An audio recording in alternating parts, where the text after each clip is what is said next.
বড় বাজারস্থ বিভিন্ন কাঁচা বাজার এবং মুদি দোকানগুলো আমরা পরিদর্শন করি এবং মহিপালের ফলের আড়তগুলো আমরা পরিদর্শন করি।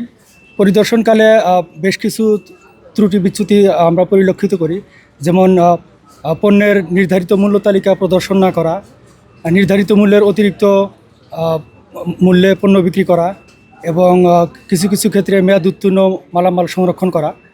সো এই সমস্ত ছোটোখাটো ত্রুটি বিচ্যুতির কারণে বিভিন্ন দোকানিকে কিছু জরিমানা করা হয়। ভোক্তা অধিকার সংরক্ষণ আইনের নির্দিষ্ট বিধান অনুসরণ করে তাদেরকে জরিমানা করা হয়।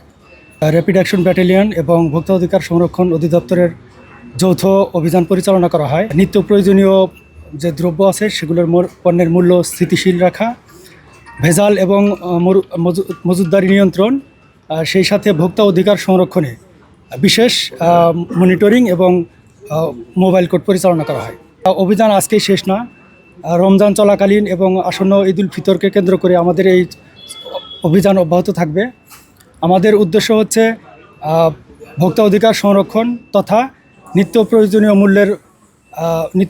দ্রব্যের মূল্য স্থিতিশীল রাখা এবং ভেজাল এবং মজুতদারি নিয়ন্ত্রণ করা।